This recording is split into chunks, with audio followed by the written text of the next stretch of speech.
कहानी की शुरुआत में पता चलता है कि 90s के टाइम में कुमार नाम का एक इंश्योरेंस एजेंट हुआ करता था, जिसे केले में पॉइजन डालकर मार दिया गया। जैसे इसकी खबर उसकी वाइफ को पता चली तो उसने भी खुद की जान ले ली। उस समय इनका लड़का सिकंदर कुमार उर्फ एसके, उसकी उम्र लगभग 8 साल की थी और माँ बाप की अचानक ऐसी मौत से उसके दिमाग पर गहरा असर पड़ा और फिर अचानक 25 साल के बाद उसने फैसला किया कि वो अपने पिता के कातिलों से बदला लेगा। और फिर हम एक टिड्डी जैसे आदमी को देखते हैं जो अपने हाथों में एक दर्जन केला लिए अपने अड्डे पे आता है। वहाँ उसने एक आदमी को बांध के रखा होता है। वो आदमी उससे रिक्वेस्ट करता है कि प्लीज मुझे छोड़ दो, लेकिन वो टिड्डी सा दिखने वाला आदमी पहले तो अपने विक्टिम को हथौड़े से मारता है और फिर उसके मुंह में एक नुकीली धारदार लोहे की दराती डालकर मुंह फाड़ देता है। और फिर पता है दोस्तों वो क्या करता है? उसके मुंह में ढेर सारा पका हुआ केला ठूस देता है। और ये कोई और नहीं बल्कि एसके ही है, जो इतने सालों के बाद चुन चुन कर अपने पिता के कातिलों से बदला ले रहा है। इसके बाद हम मीडिया में ये बातें चलते हुए देखते हैं कि 2 हफ्ते में 2 बूढ़े लोग मारे गए, वो भी बिल्कुल एक जैसे पैटर्न से। पर कोई किसी के मुंह में केला ठूस कर क्यों मारेगा? इससे पूरे शहर में दहशत का माहौल हो जाता है। बात तो यहाँ तक पहुँच जाती है कि एक आदमी को अपने बेटे पे जब शक हुआ तो कि वही सीरियल किलर है, तो उसने अपने बेटे को जान से मार दिया और फिर खुद की भी जान ले ली। इसके बाद हम जेम्स नाम के आदमी को देखते हैं जो कि अपनी बूढ़ी माँ से कहता है कि माँ थोड़ी देर के लिए ये रेसलिंग मैच छोड़कर क्या हम न्यूज देख लें प्लीज,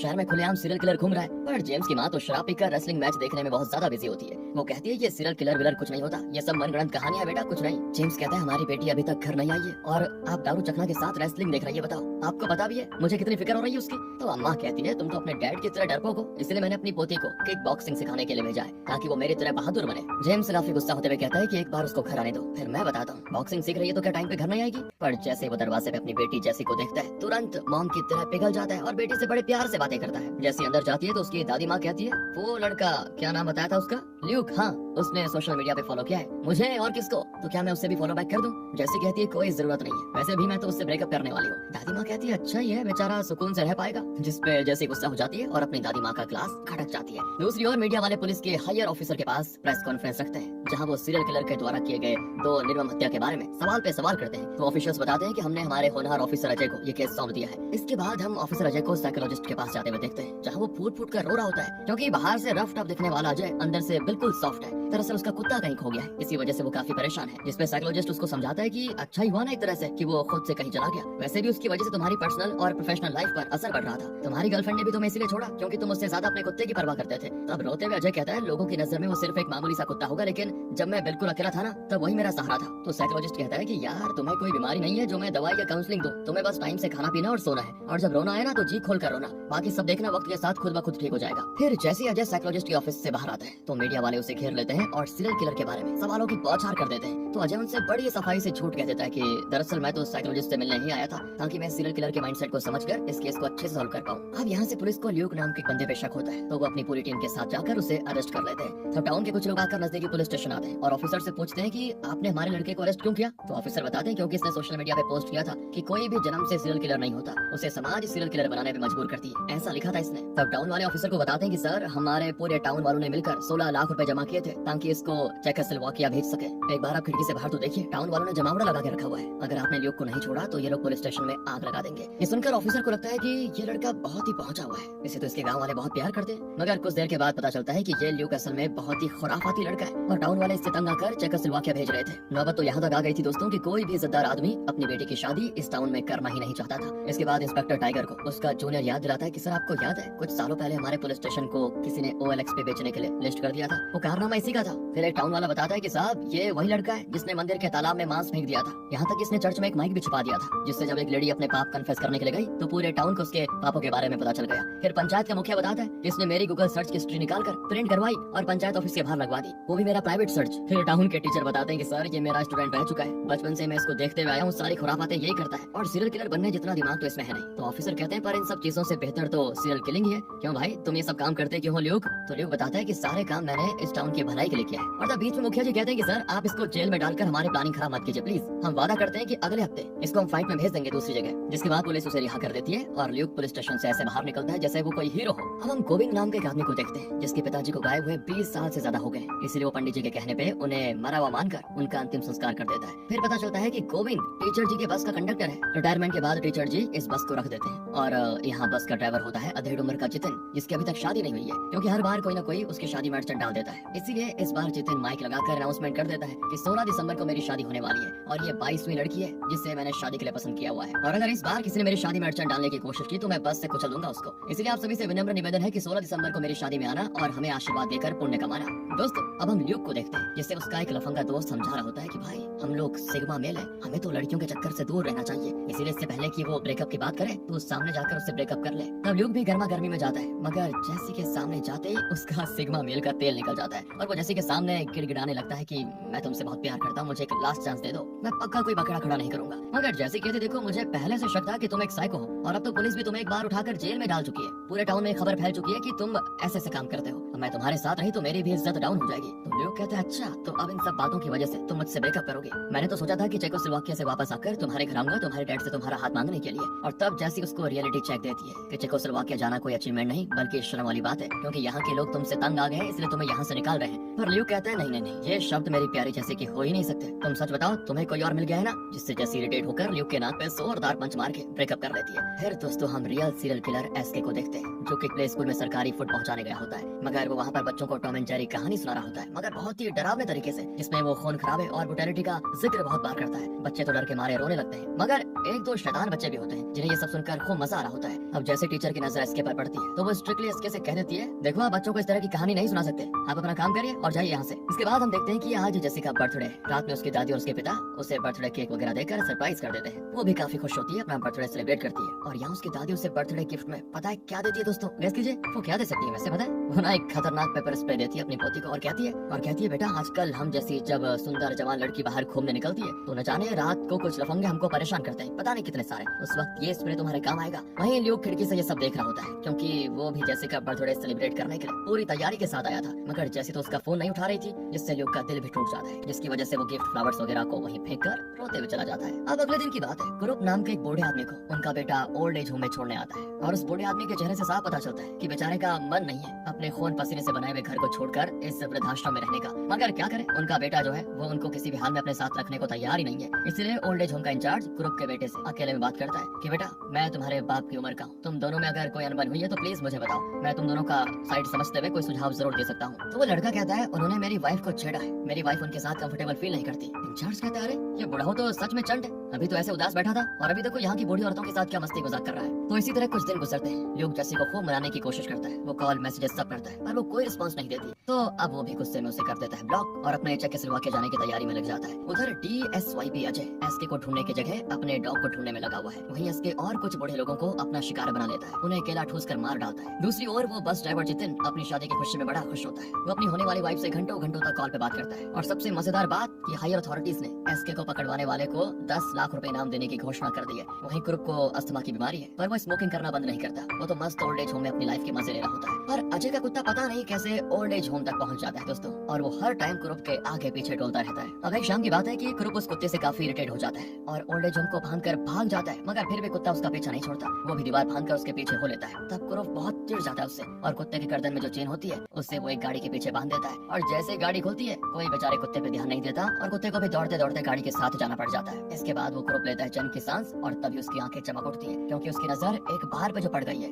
बार के अंदर इसके हाथों में ग्रुप की फोटो लिए होता है और सोच रहा होता है ये बूढ़ा कहाँ गायब हो गया है, मेरा अगला शिकार तो यही होने वाला था पर ये तो अपने घर पे है ही नहीं। तभी वो अपने सामने ग्रुप को देखकर एकदम से चौंक जाता है और तुरंत ही मास्क लगा लेता है। ग्रुप कहता है कि तुम्हें कोरोना है क्या जो मास्क लगा के रखा हुआ है? अच्छा ये सब छोड़ो ना, मेरा शराब पीने का बड़ा मन कर रहा है, मंगाओ कुछ यार। तब इसके मन भर कर उसको शराब पिलाता है और नशे में बुढ़ाऊ बार किट पे बोतल मारकर उसे तोड़ देता है। तुरंत ही बाउंसर्स आकर फिर बुढ़ाऊ को लाल पीला कर देते हैं मार मार के, और तब इसके बार के नुकसान की भरपाई करता है और ग्रुप को अपने साथ भी लेकर जाता है। इसके बाद वो ऑनलाइन केला भी ऑर्डर कर लेता है, पर जैसे ही वो आगे बढ़ता है ना तो ग्रुप एक दुकान के सामने वोमिटिंग भी कर देता है और दुकान वाला फिर उसको साफ करने के लिए कहता है, तो वो सारी चीजें भी एसके को ही साफ करनी पड़ती है। ऊपर से ग्रुप इंस्ट्रक्शंस देता है कि अच्छे से साफ करो। खैर दोस्तों सफाई करने के बाद एसके ग्रुप को एक जगह पर बैठाता है और एक दुकान से लाइम सोडा और एक धारदार ब्लेड मंगाता है। फिर जैसे वो पीछे पलट कर देखता है तो पता है क्या देखता है, ग्रुप तो बस पकड़ कर भाग रहा है और तब एसके भी किसी तरह दौड़कर उस बस में चढ़ जाता है और देखता है कि यहाँ तो क्रुप एक अपने से भी बूढ़े आदमी से झगड़ा करके कहता है कि देखो ये सीनियर सिटीजन की सीट है, चलो मुझे बैठने दो। और हम यहाँ पर नोटिस करते हैं दोस्तों कि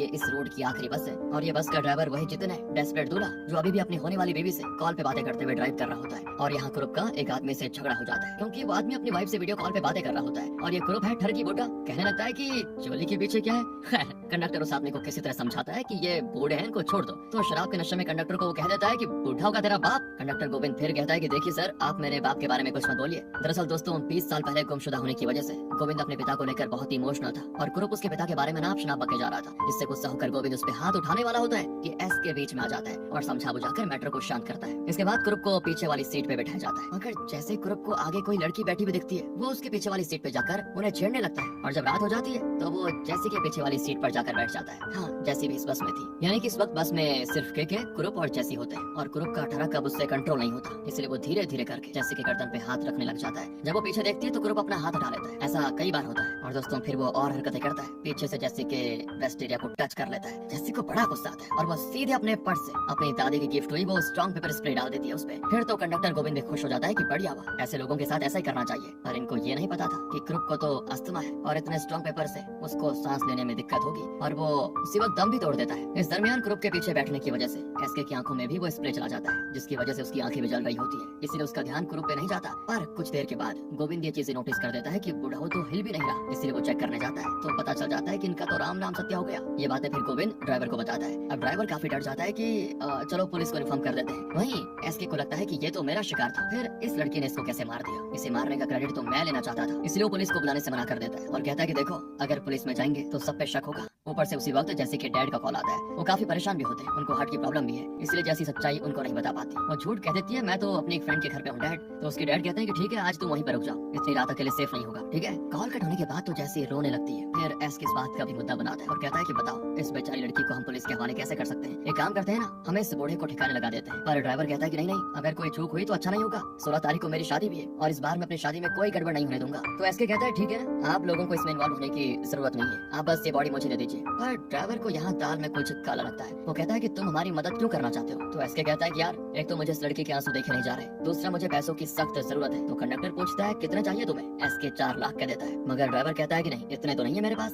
तभी वहाँ से मास्टर जी की जीप गुजरती है जो कि वेस्ट प्लांट के खिलाफ स्ट्राइक करने का अनाउंसमेंट कर रहे होते हैं। तभी उनकी नजर पड़ती है अपनी बस पे, क्योंकि वो बस धोनी की है और एक ही नजर में वो अपनी बस को पहचान जाते हैं। फिर वो गोविंद को फोन करके कहते हैं क्या हुआ, तुम लोगों ने पुलिस स्टेशन के बगल में गाड़ी खड़ी करके क्यों रखी हुई है। तब गोविंद की हालत खराब हो जाती है क्योंकि अंदर इतना कुछ हो गया, उसका ध्यान ही नहीं गया कि गलती से उसने बस को पुलिस स्टेशन के आसपास ही रोक दिया है। गोविंद ऐसे फिर भी मास्टर जी से कह देता है कि बस थोड़ी खराबी आ गई है, ठीक कर दिया हमने, बस निकल रहे हैं। तभी पुलिस वाले भी ओल्ड एज हो जाते हैं क्योंकि वहाँ से क्रुप के मिसिंग होने की रिपोर्ट आ गई थी। पुलिस वाले जब क्रुप का रूम चेक करते हैं तो हैरान, क्योंकि रूम में तो काफी सारी नशे की सामान के साथ अश्लील मैगजीन्स भी होती हैं। वो लास्ट टाइम यहाँ से कैसे गायब हुआ था इस बात तक पहुँचने के लिए पुलिस वाले जब कैमरा चेक करते हैं तो उन्हें उसमें अजय का प्यारा सा डॉग दिखता है। इसके बाद तो अजय कहले अब क्रुप को ढूंढना और भी ज्यादा जरूरी हो गया है क्योंकि ये मामला अब प्रोफेशनल नहीं बल्कि पर्सनल बन गया है, क्योंकि उसका कुत्ता जो है इसमें इन्वॉल्व। तो अगर क्रुप को ढूंढा जाएगा तभी उसका डॉग मिल जाएगा उसको। और यहाँ बस का ड्राइवर जितिन बस को पुलिस स्टेशन से हटा चुका होता है और आगे रास्ते में इनको एक बाइकर अपनी बस का पीछा करते हुए दिखाया जाता है और ये कोई और नहीं बल्कि ल्यूक है। वो जबरदस्ती बस रुकवाकर बस में चढ़ जाता है क्योंकि वो जैसी को मनाना चाहता था, इसलिए ड्राइवर और कंडक्टर के लाख मना करने के बाद भी ल्यूक बस में चढ़ ही जाता है। और जब वो जैसी को रोते हुए देखता है तो काफी गर्म हो जाता है,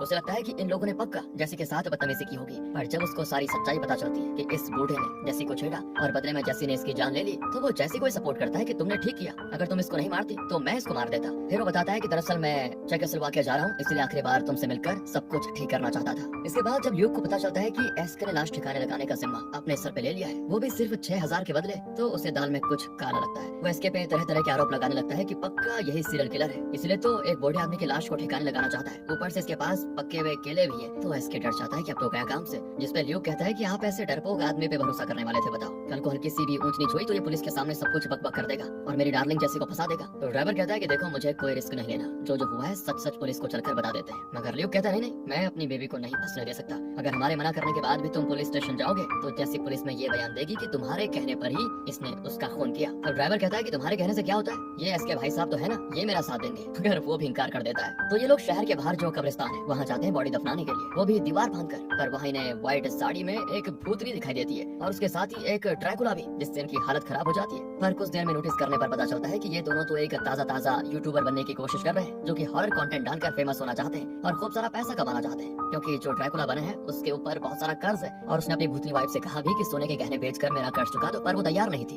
इसीलिए आधी रात को इनको कब्रिस्तान में ये सब नौटंकी करनी पड़ रही है। इनके साथ प्रोफेशनल वीडियोग्राफर भी होता है, इसीलिए अब इन नमूनों को यहाँ से जाने का इंतजार करना पड़ता है। और इतनी देर में ड्राइवर को भूख भी लग जाती है, तो एसके जो अपने विक्टिम को खिलाने के लिए केले लेकर आया था, उन्हीं में से एक दो ड्राइवर को दे देता है। फिर ये देखते हैं कि ड्रैकुला और भूतनी आपस में फिर से बहसबाजी शुरू कर देते हैं और वहाँ से शूटिंग बीच में छोड़कर भाग जाते हैं। तब इस मौके का फायदा उठाकर ये लोग क्रूप की लाश को ठिकाने लगाने के लिए एक कब्र को खोलते हैं और उसमें क्रूप की बॉडी को डालते हैं और इस दरमियान क्रूप की शर्ट उनके हाथों में रह जाती है और बॉडी डायरेक्ट कब्र में जा गिरती है धड़ाम से। और तब गोविंद की नजर पड़ती है क्रूप के चेस्ट पे, जिसमें एक खास तरह का टैटू बना होता है और वैसा ही सेम टैटू गोविंद के चेस्ट पे भी बना हुआ है। ये देखकर गोविंद समझ जाता है कि यही मेरे पिता थे, जो कि इतने सालों के बाद मुझे मिले भी, तो इस हाल में सोचकर वो और रोने लग जाता है। फिर एक फ्लैशबैक में देखते हैं कि गोविंद की माँ की मौत के बाद वो और उसके पिता दोनों काफी उदास थे। तब एक पंडित जी ने उनसे कहा कि कल रात सपने में मुझे भगवान ने संकेत दिए कि इस बाप बेटे को दुख से उभरने के लिए उनके सीने पे ये टैटू बनाना होगा। यानी दोस्तों ये टैटू काफी खास था। इसको बनवाने के बाद दोनों बाप बेटे एक बीच में घूमने के लिए गए थे। वहाँ गोविंद को खांसी होने लगी तो उसके पिता कहते हैं कि बेटा तुम यहीं रुको, मैं तुम्हारे लिए पानी लेकर आता हूँ। और फिर वो कभी लौटे ही नहीं। और अब गोविंद को अफसोस होता है कि मैंने अपने ही पिता पे हाथ उठाया और यहाँ तक कि इनके ऊपर पेपर स्प्रे यूज करने का सपोर्ट भी किया, यहाँ तक कि इनको ठिकाने लगाने के लिए भी मान गया। मैं बहुत ही बेकार बेटा हूँ, ये कह कर वो रोने लगता है। और जैसे गोविंद को संभालती है फिर अब इधर ल्यूक को क्रूप के पॉकेट से एक अश्लील मैगजीन के साथ साथ एक बीड़ी भी मिलती है। वो बीड़ी पी लेता है बिना ये जाने कि इसमें तो नशीली दवा लपेटी हुई है। इसको पीने के बाद ल्यूक बिल्कुल हाई हो जाता है और बहकी बहकी बातें करने लगता है। दूसरी ओर टीचर जी को यानी मास्टर जी को बड़ा ताजुब होता है कि अभी तक मेरी बस यहाँ नहीं आई। वो गूगल मैप पे बस की लोकेशन को चेक करते हैं जो कि चर्च के पास दिखा रही होती है। तो वो ड्राइवर को कॉल करके पूछताछ करते हैं तो वो झूठ कह देता है कि बस जरा खराब हो गई है, हम ठीक कर रहे हैं, बस आ ही रहे हैं। इसके बाद ड्राइवर कंडक्टर को समझाता है कि चलो कम से कम तुम्हें आखिरी बार तो अपने पिता से मिलने का मौका मिला, अब चलो इनको दफना देते हैं। मास्टर जी बार बार कॉल कर रहे हैं। ये सारी बातें सुनकर ल्यूक हंसने लगता है। तो गोविंद कहता है कि भाई देखो ये मेरे सिचुएशन पे हंस रहा है, मैं अब अपने पिता को ऐसे ही नहीं दफना सकता, बल्कि मुझे इनकी प्रॉपर अंतिम क्रिया करनी होगी, इसलिए हमें विष्णुपुरम के समुद्र चलना होगा। तो ड्राइवर गोविंद को समझाता है कि भाई ऐसा करना सही नहीं होगा, पर वो नहीं मानता। फिर जब बॉडी को वापस बस की ओर लेकर आ रहे होते हैं तो देखते हैं कि बस पे तो स्ट्राइक का झंडा वगैरह लगा हुआ है, यानी यहाँ मास्टर जी के बंदे आ गए हैं जो ये सब लगा कर गए। तभी ड्राइवर को उसकी होने वाली पत्नी कॉल करती है और कहती है कि तुम आज मुझसे सही से बात क्यों नहीं कर रहे, कहीं तुम मुझे शादी से मना तो नहीं कर रहे या चीट तो नहीं कर रहे, चलो अभी वीडियो कॉल करके दिखाओ तुम कहाँ हो। इतनी टेंशन में होने की वजह से जितने अपनी होने वाली बेबी का कॉल कट कर देता है। दूसरी ओर ओल्ड एज होम का इंचार्ज कॉल करके क्रूप के बेटे को उसके डैड की मिसिंग होने वाली बातें बताता है और फिर वो दोनों मिलकर उन जगहों पे उनकी तलाश करते हैं जहाँ पे उनके होने की संभावना हो। इधर तो एसके का दिमाग खराब हो रहा होता है, इसलिए वो कहता है कि तुम लोग ये लाश मुझे दे दो और जाओ यहाँ से, बाकी का मैं देख लूंगा। तब ल्यूक मजाक उड़ाते हुए कहता है कि बातें तो ऐसी कर रहा है जैसे सच में यही सीरियल किलर होगा और अगर हम इसकी बातें नहीं मानेंगे तो ये हमें मार डालेगा है, जिससे सभी हंसने लगते हैं, जो कि एसके से बर्दाश्त नहीं होता और वो अपने बैग से हथौड़ी निकाल कर ल्यूक को मारने की कोशिश करता है। पर तभी अचानक से ड्राइवर ब्रेक लगाता है जिससे एसके उसे गुस्से में देख लेता है। तो ड्राइवर कहता है कि मेरी गलती नहीं है, सामने बच्चे हैं। तो दोस्तों नसीब से आज चिल्ड्रंस डे भी है और प्ले स्कूल के बच्चे परफॉर्म करने के लिए दूसरी जगह गए होते हैं, पर वापस में इनकी गाड़ी खराब हो जाती है। इसलिए गाड़ी वाला जितिन से रिक्वेस्ट करता है कि हमें त्रिवेंद्रम तक छोड़ दो प्लीज। ड्राइवर मना करने की कोशिश करता है पर वो नहीं समझते और जब ये लोग बस में चढ़ते हैं तो हम नोटिस करते हैं कि ये उसी प्ले स्कूल के बच्चे हैं जिसमें उसके सरकारी फूड पहुंचाने जाया करता था। वो भी दूर से इनको देखकर जल्दी से मास्क पहन लेता है ताकि बच्चे या टीचर कोई पहचान न पाए। मगर जिस टीचर ने उस दिन एसके को डांट कर भगाया था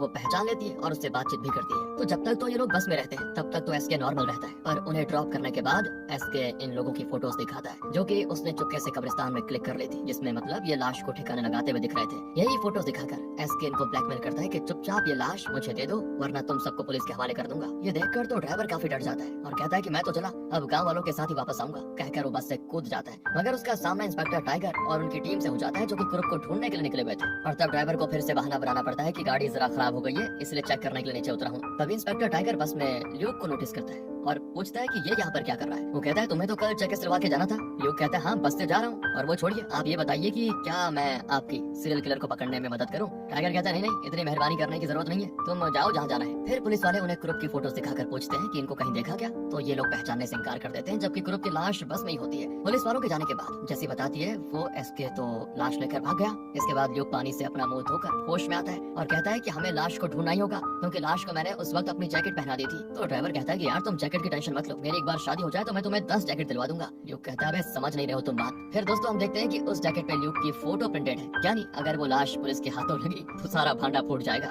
अब इस बात से जैसी बड़ी परेशान होती है और वो ल्यूक से कहने लगती है कि तुम हमेशा लोगों को ऐसे ही परेशान करते हो, कितना अच्छा हम स्टार्टिंग में थे, उस लाश से पीछा छुटका ही रहे थे, मगर तुम आ गए और मामले को इतना बड़ा बना दिया। जैसी को रोते हुए देखकर ल्यूक भी रो पड़ता है और कहता है कि मैं ही मनहूस हूँ, किसी अच्छे इंटेंशन से जब कुछ करना चाहता हूँ तो वो पक्का खराब हो जाता है, मुझे लेने के देने पड़ जाते हैं। दूसरी ओर हम उसी शैतान बच्चे को देखते हैं जिसे एसके की डरावनी कहानियां बड़ी पसंद आती थी। वो अपने पिता के साथ प्ले स्कूल से घर आ रहा होता है तो रास्ते में इंस्पेक्टर टाइगर ग्रुप की फोटो दिखाकर पूछताछ करता है, तो तब उनका बेटा बीच में टपाका पड़ता है और सारी बातें बता देता है कि इन दादाजी को तो मैंने बस में देखा था, इनके बगल वाली सीट में एक पीले बालों वाले अंकल बैठे हुए थे। पीले बाल सुनकर टाइगर तुरंत उस बच्चे को ल्यूक की फोटो दिखाता है, जिससे वो झट से पहचान लेता है कि हाँ यही थे वो अंकल। ये जानने के बाद पुलिस वाले जाते हैं ल्यूक के पिता के पास और वो 10 लाख के बदले अपने बेटे को कॉल करके इमोशनल हो जाते हैं और कहते हैं कि बेटा मैंने तुम्हारी फेवरेट फिश करी और चावल बना के रखा हुआ है, जल्दी घर आ जाओ। पर कुछ देर के बाद ही ल्यूक का लफंडर दोस्त उसे वॉइस मैसेज में बताता है कि यार सुन, तुम्हारे घर के बाहर पुलिस वाले हैं, उन्होंने तुम्हें सीरियल किलर डिक्लेयर कर दिया है और जो भी तुम्हें पुलिस के हवाले करेगा उसको 10 लाख मिलेंगे,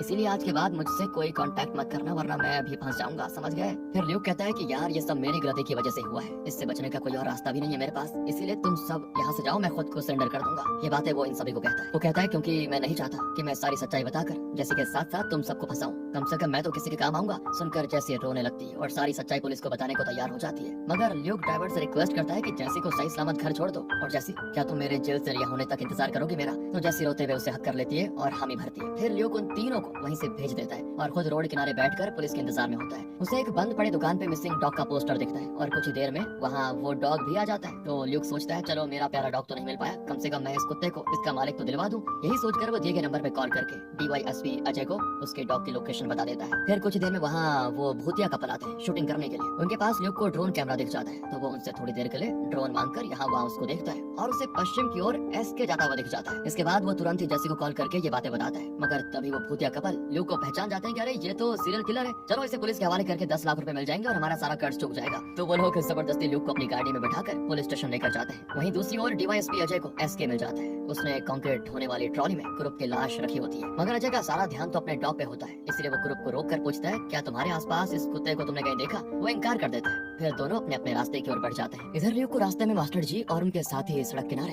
स्ट्राइक का झंडा वगैरह लगाते हुए दिख जाते हैं, तो वो आवाज लगाकर उनसे मदद मांगता है। वो लोग मदद के लिए तो आते हैं, पर सिर्फ इनाम के 10 लाख के लालच में वो भूतिया कपल की गाड़ी रुकवा लेते हैं। और फिर क्या था दोस्तों, पार्टी ल्यूक के लिए आपस में झगड़ने लगते हैं ताकि उन्हें इनाम के पैसे हाथ लग जाए। इतने में वहाँ पर अजय की एंट्री होती है। वो इसी वक्त ल्यूक को अरेस्ट करना चाहता है, मगर ल्यूक कहने लगता है कि तुम लोग बिना वर्दी के आदमी पे कैसे यकीन कर सकते हो कि ये पुलिस वाला है, ये भी तो हो सकता है कि मुझे इनाम के पैसों के लिए लेकर जा रहा हो। जिसके बाद वो लोग अजय के साथ फाइट करने लगते हैं। तभी वहाँ पे अजय का कुत्ता आ जाता है और अजय को उसके कुत्ते की जान की धमकी देकर ल्यूक अजय की जीप से हो जाता है फरार और पहुंच जाता है वहाँ पर जहाँ एसके कुरूप की लाश पे नुकीले लोहे से कुरेचने के बाद केला खिलाने जा रहा होता है और ल्यूक को सामने देखकर वो गुस्सा हो जाता है और हथौड़े से उसको मारने लगता है। तब ल्यूक बेचारा कचरा फेंककर उसे खुद से दूर करता है। इस तरह इन दोनों के बीच एक फनी सी फाइट भी होती है और उसके बाद एसके ल्यूक को बहुत मारता पीटता है और उसके गर्दन में रस्सी बांधकर उसको लटका देता है और इस तरह से वो ल्यूक को जान से मारने वाला होता है कि वहाँ ड्राइवर बस लेकर आ जाता है। वो बस ऐसी जगह पर खड़ी करता है जहाँ से ल्यूक आसानी से बस के टॉप पे लैंड कर जाता है। इसके बाद ये लोग सभी एक एक करके एसके से फाइट करते हैं, पर साइको एसके सब पे भारी पड़ जाता है। जैसिका किक बॉक्सिंग भी काम नहीं आता,